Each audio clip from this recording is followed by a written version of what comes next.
Election commission ने electronic voting machine का इस्तेमाल मुस्तरद कर दिया। इलेक्ट्रॉनिक वोटिंग मशीन के जरिए आइन के मुताबिक आज़ादाना, शफाफ और काबिल एतमाद इंतखाबात नहीं हो सकते। इलेक्ट्रॉनिक वोटिंग मशीन धांधली नहीं रोक सकती, हैक हो सकती है, बासानी टेम्पर किया जा सकता है, सॉफ्टवेयर बासानी बदला जा सकता है। ये मशीन ना इलेक्शन फ्रॉड रोक सकती है, रियासती इख्तियारात का गलत इस्तेमाल किया जा सकता है, इससे ना बैलेट भरने को ना वोट की खरीदो फरोख्त को रोका जा सकता है। इलेक्ट्रॉनिक वोटिंग मशीन में ना वोट की कोई सिक्रेसी है, ना वोट डालने वाले की, ना शफाफियत, ना आइंदा आम इंतखाबात से पहले टेस्टिंग का वक्त, ना स्टेक होल्डर्स मुत्तफिक, ना आवाम को एतमाद, ना ही मुल्क भर के लिए फंडिंग दस्तयाब। कैसे यकीन कर लें इलेक्ट्रॉनिक वोटिंग मशीन ईमानदाराना है? इलेक्शन कमीशन ने सेनेट की पार्लिमानी कमेटी में एतराज़ात उठा दिए।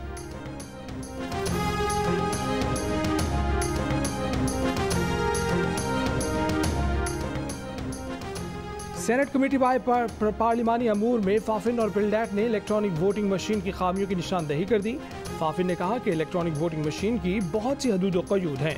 पिल्डैट के अमर बिलाल महबूब बोले कि इलेक्शन कमीशन को 23 माह में वोटिंग मशीन का पाबंद ना बनाया जाए। वफाकी वजीर अली मोहम्मद खान की जानिब से वोटिंग मशीन की हिमायत, कहा कि 2023 के इलेक्शन इसी मशीन पर होने चाहिए। कमेटी के चेयरमैन ताज हैदर ने कहा कि इलेक्शन कमीशन ने कमेटी को अपने तहफ़्फ़ुज़ात का तहरीरी इजहार कर दिया है। इलेक्ट्रॉनिक वोटिंग मशीन चाहिए या नहीं, इस मामले पर सेनेट कमेटी में वोटिंग आज होगी।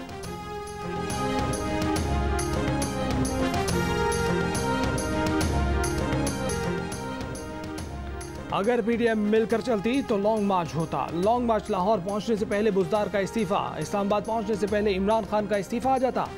बिलावल भुट्टो का दावा, ये भी कहा कि शहबाज शरीफ को सारे फार्मूले का पहले से इल्म है। शहबाज शरीफ पार्टी के सदर हैं, उनका फैसला हतमी होना चाहिए। जब भी शहबाज शरीफ का बयान आए पीछे से आवाज़ आती है, ये उनका ज़ाती फैसला है। नून लीग एक इलेक्शन भी धांधली के बगैर नहीं जीती। बिलावल और मरियम भी सिर्फ धांधली से ही वजीर आज़म बन सकते हैं, इसीलिए उन्हें इंतखाबी इस्लाहात में दिलचस्पी नहीं। वफाकी वजीर फवाद चौधरी का दावा, कहा कि उन्होंने आज तक इलेक्ट्रॉनिक वोटिंग मशीन नहीं देखी। हुकूमत जो भी इस्लाहात लाती हैं, ये घर बैठ कर कह देते हैं कि हम नहीं मानते। अपोजिशन की तमाम सियासत अदालतों से तारीखें लेने के गिर्द घूमती है।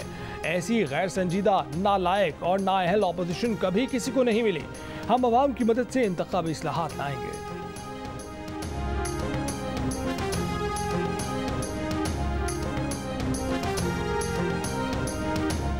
तालिबान ने नई अबूरी अफगान हुकूमत का ऐलान कर दिया। मुल्ला मोहम्मद हसन अख्वन नए अबूरी वजीर आज़म होंगे। मुल्ला अब्दुल गनी बिरादर और मुल्ला अब्दुल सलाम हनफी नायब वजीर आज़म मुकर्रर। मुल्ला मोहम्मद याकूब मुजाहिद वजीर दिफा, सिराजुद्दीन हक्कानी वजीर दाखिला और मुल्ला अमीर खान मत्तकी वजीर खारजा मुकर्रर कर दिए गए। मुल्ला खैरुल्लाह खैर खा वजीर इत्तलात व सखाफत और ज़बीउल्लाह मुजाहिद उनके नायब होंगे। मुल्ला अब्दुल हक वसीक इंटेलिजेंस अमूर और कारी फसीहुद्दीन सिक्योरिटी अमूर के सरबराह होंगे।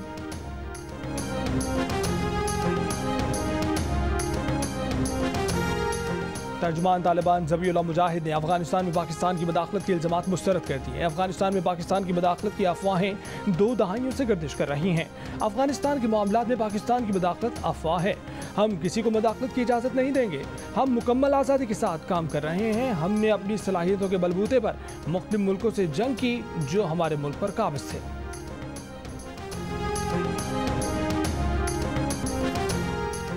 पंजाब में एक बार फिर तब्दीली आ गई। ब्यूरोक्रेसी में फिर रद्दोबदल। चीफ सेक्रेटरी और आईजी पंजाब को फिर तब्दील कर दिया गया। कामरान अफजल 5वें चीफ सेक्रेटरी पंजाब और राव सरदार 7वें आईजी पंजाब तैनात। वफाकी काबीना की मंजूरी के बाद नोटिफिकेशन जारी। उस्मान बुज़दार के 3 साल दौरे हुकूमत में चीफ सेक्रेटरी की औसत मुद्दत मुलाजमत 9 माह और आईजी की औसत मुद्दत मुलाजमत 6 माह रही।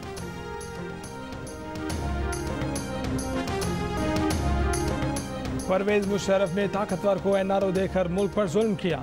उनके पास तो इख्तियार ही नहीं था। ये जनरल मुशर्रफ का पैसा नहीं था, कौम का पैसा था।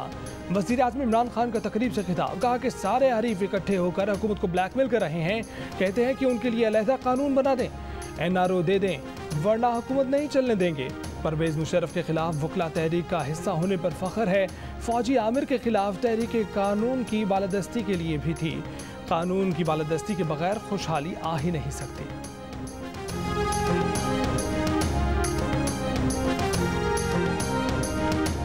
बरतानिया की जानिब से पाकिस्तान को कोरोना रेड लिस्ट में रखने का मामला। वफाकी काबीना ने 9 सितंबर को बरतानिया की चार्टर तैयारे की पाकिस्तान लैंडिंग की मंजूरी रोक दी। वफाकी काबीना का बरामदात में इजाफे के लिए पोर्ट चार्जेस में 50% कमी, कोरोना मरीजों के इलाज के लिए इंजेक्शन की कीमत 5,680 रुपये से कम करके 3,960 रुपये मुकर्रर करने की भी मंजूरी। सरकारी ऑफिसर्स को इस्लामाबाद में 2 प्लॉट न देने की पॉलिसी भी मंजूर। पाकिस्तानी सिनेमा की बहाली के लिए भारत के सिवा किसी भी मुल्क की फिल्म दिखाने की इजाज़त दे दी गई।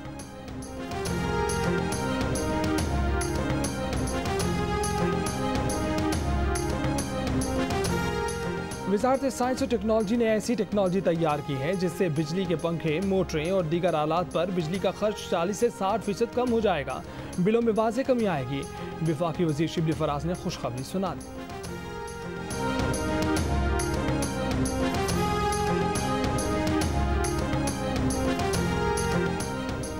सिंध में कॉलेज में दाखिले के लिए वैक्सीनेशन लाजमी करार। महकमा तालीम सिंध के हुक्मनामे के मुताबिक 17 साल और जायद उम्र के तलबा वैक्सीन लगवाए बगैर कॉलेज में दाखिला नहीं ले सकते। वैक्सीन ना लगवाने वाले तलबा ना इम्तहान दे सकेंगे और ना प्रैक्टिकल्स। 24 घंटे के दौरान कराची में कोरोना मुस्बत केसों की शरह 9%, हैदराबाद में 10 और सिंध भर में शरह 6% रही।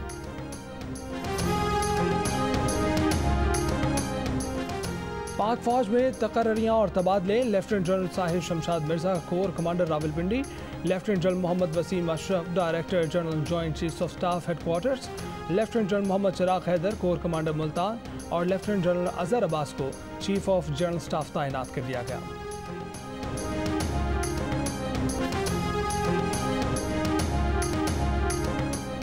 मिसबाहुल हक के बाद कौमी क्रिकेट टीम के कप्तान बाबर आजम भी वर्ल्ड T20 की मुंतखब स्क्वाड से नाखुश।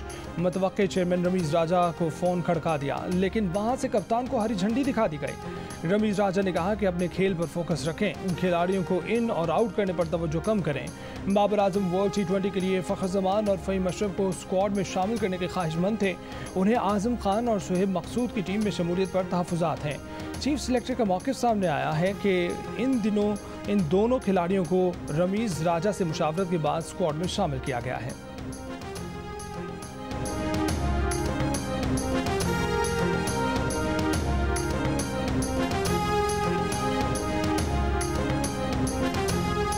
पीसीबी के मुतवक्के चेयरमैन रमीज राजा की कौमी क्रिकेट टीम के खिलाड़ियों से मुलाकात। कहा, प्लेयर्स पीसीबी की तब्दीलियों पर ध्यान न दें, क्रिकेट पर फोकस रखें।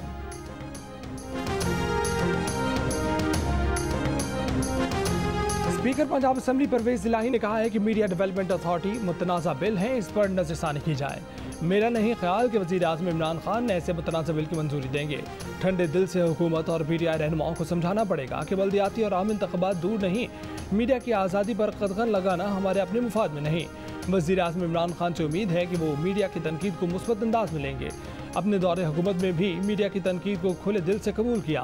स्पीकर पंजाब असेंबली परवेज इलाही की पाकिस्तान ब्रॉडकास्टर्स एसोसिएशन से मुलाकात में गुफ्तगू। मुलाकात में APNS, CPNE, PFUJ, एमेंड और दीगर नुमाइंदा सहाफ़ती तंजीमें शरीक हुई।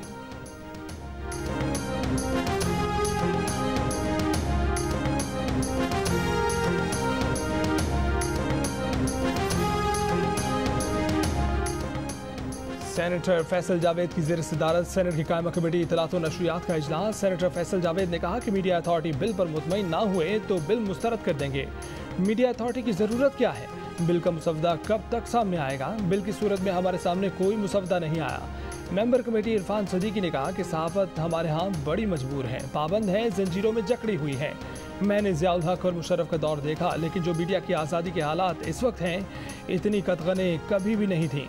अथॉरिटी में 6 मेंबर्स प्राइवेट इदारों से होंगे जिनका इंतखाब हुकूमत करेगी, यानी इन सब की तकर्री हुकूमती स्वाबदीद है, जिसे चाहे लगा दें। वज़ीर मुमलिकत बराए इत्तलात फ़ारूक हबीब ने बताया कि सहाफ़ी तंजीमों और 5 बड़े प्रेस क्लबों से बिल पर मुशावरत की। सेनेटर अली जफ़र ने पूछा कि जब मुशावरत की सहाफ़ियों से तो क्या नतीजा निकला?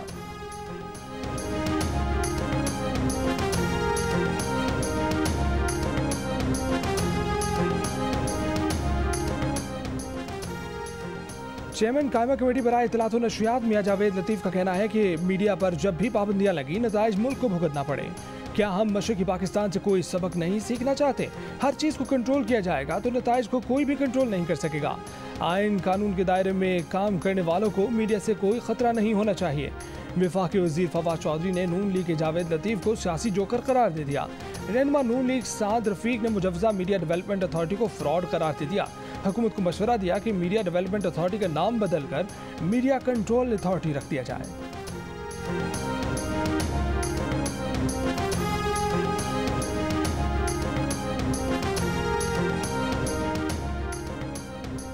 मीडिया पर कंट्रोल की कोशिशों और मुजव्वजा मीडिया अथॉरिटी बिल के खिलाफ जॉइंट एक्शन कमेटी का एहतजाजी लायामल का ऐलान, फ्रीडम रैली, मुल्कगीर धरना और पार्लियामेंट हाउस के बाहर तादम मर्ग भूख हड़ताल की जाएगी। सरबराह joint action committee Afzal Bhat की जावेद लतीफ की हमरा press conference. Secretary PFUJ Nasir Zaidi ने कहा कि हुक्मरानों, कठपुतलियों और डोरे हिलाने वालों को बताना चाहते हैं कि मीडियाई मार्शल लॉ मंजूर नहीं करेंगे। कश्तियाँ जला दी हैं, अब भरपूर जिद्दोजहद होगी।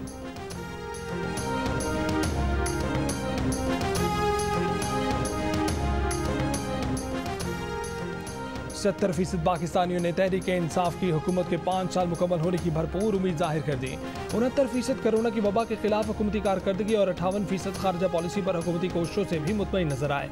लेकिन मुआशी महाज पर 45% ने हुकूमती कोशिशों से मुतमईन तो 44% ने गैर मुतमईन होने का कहा। करप्शन के खात्मे में 48% ने हुकूमत को कामयाब तो 40% ने नाकाम करार दिया। वज़ीर आज़म इमरान खान की 3 साल हुकूमती कारकर्दगी से भी 48% पाकिस्तानी खुश तो 45% नाराज नजर आए। गैलब पाकिस्तान ने आवाम की आरा पर मबनी नया सर्वे जारी कर दिया।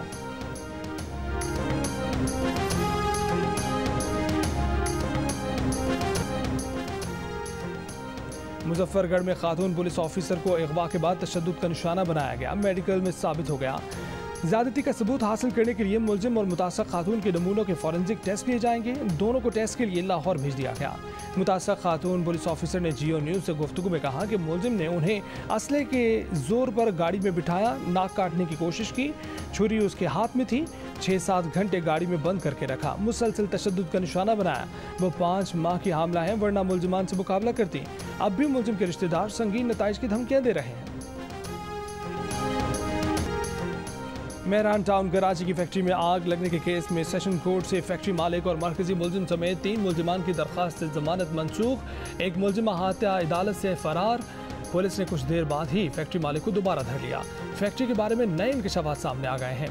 कागजात में फैक्ट्री की जगह इकामती इमारत दिखाई गई। रिहायशी इमारत की जगह फैक्ट्री खड़ी हुई तो सब ने आंखें बंद कर ली। पुलिस भी खामोश तमाशाई बन गई।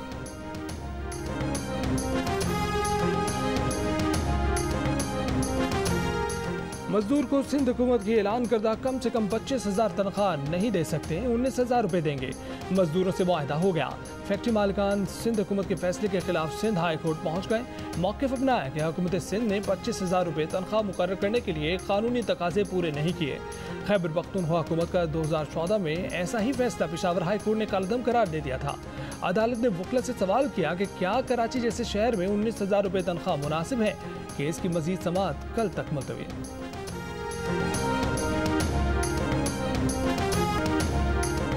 भारत का अफगान सूबे पंजशेर में पाकिस्तान के खिलाफ भोंडा प्रोपेगेंडा बेनकाब। जिस गिराए गए F-16 तैयारे से मुतालिक शोर मचाया कि पाकिस्तान एयरफोर्स का तैयारा है, वो अप्रैल 2018 में अमेरिका में गिरने वाला F-16 तैयारा था। अमेरिकी एयरफोर्स का ये तैयारा फनी खराबी की वजह से गिरा। फिर भारतीय मीडिया ने एक और वीडियो शेयर करते हुए दावा किया कि ये पाकिस्तानी तैयारों की वादी पंजशेर में कार्रवाइयाँ और एयर डिफेंस की वीडियो है। ये वीडियो भी एक वीडियो गेम की निकली।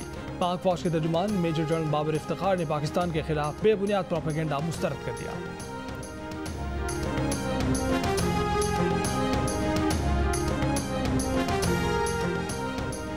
अमेरिका का अफगानिस्तान में तालिबान की हुकूमत तस्लीम करने से इनकार। अमेरिकी सदर जो बाइडन का कहना है कि तालिबान हुकूमत को तस्लीम करना बहुत आगे की बात है। रूस के वज़ीर ख़ारजा सरगई लारोफ का कहना है कि तालिबान हुकूमत में सबकी नुमाइंदगी होगी तो तस्लीम करेंगे। अफगानिस्तान की जामियात में दोबारा तालीम का आगाज़। काबुल, कंधार और हेरात में तालिबात को अलग क्लासों में पढ़ाने या कैंपस के मखसूस मकामात तक महदूद करने की इतलात। बाज़ क्लासों में पर्दा लगा दिया गया। तस्वीर वायरल।